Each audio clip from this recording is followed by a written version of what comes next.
It's live. Okay. Is it finally working? All right. So I have been trying to get onto the live since 6. So it's like 6:23 right now. So I actually wasn't sure book club was going to happen, but I didn't. It's gonna happen. So that we were supposed to be discussing sorry, as you can see, I was a little frazzled. I honestly didn't think this was gonna happen. I was considering like having to record and then like post it tomorrow and be like, it wasn't working. Sorry, I'm really late, you guys. I'm like almost a half hour late. That's crazy, but it really was because of the internet. So we read A Peculiar Peril this month for book club for June, and I took notes to discuss some things with you guys. So I'm just going to go through the questions and kind of share what I thought, and then you guys can chime in the comments. If you are watching the live, that's totally fine. I will continue to watch the comments and respond to them even after the fact. So A Peculiar Peril by Jeff Vandermeer. I really enjoyed the book, just like over. I thought at first that we were gonna be getting like a cozy little fantasy. I was like, oh, this is cute. We have animals and like a forgotten mansion that has like creepy doors and rooms, and like the guy was eclectic. He collected a lot of things, and like so it's just like a kid running around a mansion finding what's gonna happen, and then that's not what happened. Kind of what happened.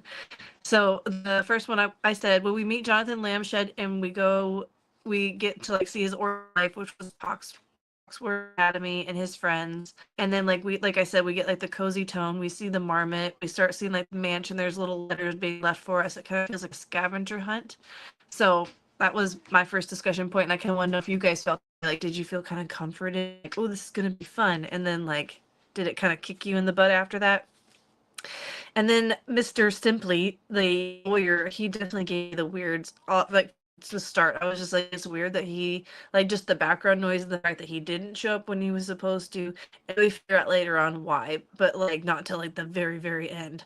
But yeah, the whole time I was kind of wondering if like he was maybe like had a gambling problem and was like spending all of the inheritance money. That's what I thought at first, but not so, but it does lead at like a level of suspicion, and I feel bad that I directly went to he's a bad guy, but I think that. And then we get into more of the magical or like the subreal kind of the story where he becomes the exploring the mansion and finding like a certain artifact becomes like the focus of our story. And I thought it was pretty interesting, honestly, the different like just like well-known things, and they're just like, oh, that's just here, or oh, that's just here. And it makes me think that this family has been doing this a lot longer than just the grandpa and the mom. Like, I think it must be going on for a long time. Like, this mansion, I don't know, I just would assume it's probably got a lot more rooms and space than what we think it does if it has those kinds of artifacts in it. And then like when they meet the girl that's from the order, and like she comes in and she's just very demanding, like, you don't know enough, I'm not involving you, like you don't know anything about the doors. Wow, like she just kind of comes in and takes over. And then we find out that like she's being blackmailed, so like her opinion really doesn't matter at all, does it? No, it doesn't. And then, did you guys have a favorite character? Because I definitely, in the beginning, I really thought it was going to be Wretch. I was like, Wretch is my favorite. And then Napoleon, like Napoleon was my favorite. His head in the jar, like I was like, and he knows things and doesn't share things. I was like, he's pretty cool. But then I ended up hating Wretch. Napoleon was just like, I don't know. After Crowley, it's kind of like he's nothing special. After that happens, there's just a bunch of them at that point. So I don't know. I think that honestly, Jonathan was my favorite character, but that's just because the sister like played them both, right? And then brother had no idea what's going on. He throws a tantrum. And the other girl, like, she's playing both sides, so I'm just like, I just don't like her for lying. Like, there's a lot of things going on. So I do think Jonathan was my favorite character in the full book, like through the whole thing. I did enjoy the pacing of the story. I did think at first it was a little bit confused. It was like Jonathan, and we were like super cozy and getting into it, right? And then it switches right over to Crowley and Napoleon's head, and we have like Wretch all at once. And at first I was like, who is this guy? Like, is this part of Jonathan's story? Like, is he in? Should I know who he is? But no, we just have two very different tracks, and eventually they do collide and explode. And I did enjoy that very much. Kind of like knowing that it was coming for us, but like, Jonathan doesn't really know what's coming. And then we found out we didn't really know. Really did like that. And then the and all of the villains and the I don't know, the like I always feel like they try and get us to really like the villains, right? And in this story, like at first Crowley, you're like, you're horrible, you're terrible, right? And after Red kicks in, we're just like, oh dang, Crowley, I good for you. But then at the same time, like you get what you get, bro. Like I do, but at the same time, like he was somebody else. So I do think that the book at getting us to feel bad for the bad guy, for sure. I felt a little bad for the bad guy. And honestly, I really couldn't be mad at the girl either who like thought she stole the wobble, because I'm like, well, nobody trusted her, so nobody even knows, like we're playing like the cups game. Nobody knows who has the actual artifact because everybody stole it, because they're like, oh, we don't trust her. So now we don't know who stole it first. And I thought that was pretty crazy. So like nobody communicated, we all just stole it. Now nobody knows where it is. So yeah, I think the whole book really just surprised me, honestly, the whole thing.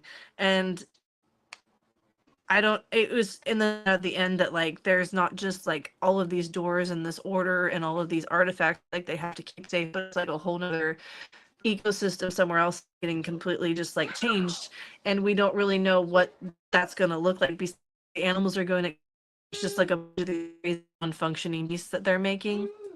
Crowley and Wretch and now Napoleon are all making. So it'll be interesting to see how like that progresses when there's no like regular ecosystem. There's just a bunch of scary beasts that don't really have a function. What that does to the other world. And then if Jonathan continue on, he how to shut down doors, will he learn how to communicate with other people? Is he actually gonna be able to categorize the house? What happens if this house portals isn't paid for because it doesn't have money like they said? Like, does that actually affect anything? Because I feel like with the magic and portals, I don't think that could affect it too much. But I don't know. I don't know.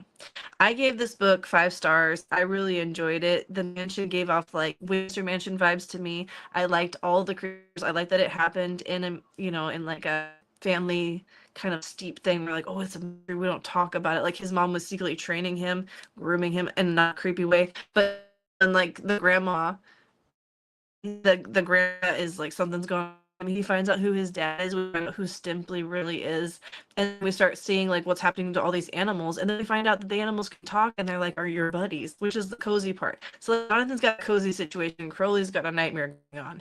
So I wasn't sad at the ending, like I wanted more. Like, and obviously there is more. It says book 1 of Jonathan Lamshed's adventures. So like hopefully there will be a second book, because we would love that. I'm a little bit afraid to jump into any of Jeff Vandermeer's books. I do want to. Like I kind of picked him up and looked at him at Barnes and Noble, it out. But I've heard from other people's videos, and I've read on blogs, videos, and reviews. The other books are quite dark. Like, and this one was pretty dark. Like, he talked about using somebody as a hand puppet. He talked about like an escape hatch, like tube to an elephant's butthole. Like, all kinds of things went on. Like, and then like I said, the Wretch and Crowley thing that happens at nighttime. He's like slurping stuff out of his head and filling it with some other liquid to like preserve his head without him knowing, so he can take his body away. Like, that was pretty dark. And like don't really go into like how did Crowley feel the fact that his body is just gone forever and he's got to jump from different bodies for the rest of his life until like somebody doesn't preserve him. Like that's a lot. And all he said was just like, I hate you, Wretch. That's it. Like we didn't go through like that's gonna mess people up. I mean, Napoleon seems kind of messed up. Reserve doesn't trust anybody. So imagine what that's gonna do to Crowley, knowing that his pet did that to him. Like that's and I don't even get into like, the fact that you picked a pet that you couldn't control. You tested how to kill it 100 different ways and said you couldn't, and then you're just like, that's the pet I want to have. Like, how do you know you can trust it? Like, you didn't get behind bars or nothing. You just let them go wild, and you're surprised that now you're a head in a jar. So I liked it. I did want more.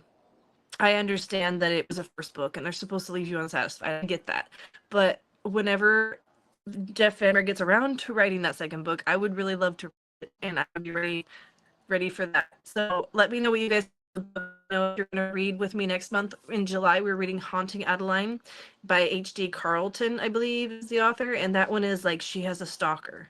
So I know how much you guys really like your stalkers. I tried to read whatever that gamer one was. He's like wearing a mask, knife situation happens in the bedroom, and like that was a bit much. So Haunting Adeline has been out for quite a while. There is a second book. I haven't read either of them, but I had it. It's a chunky book. There is no audiobook, so you can't cheat. You actually have to read it.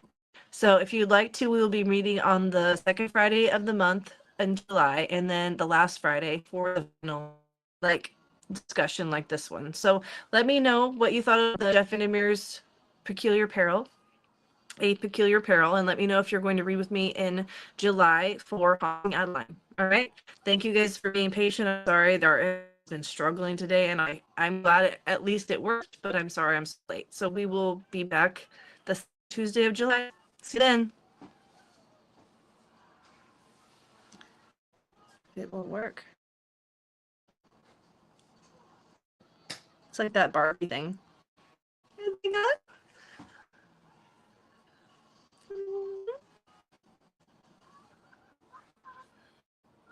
Now you're stuck on live. There's no end stream.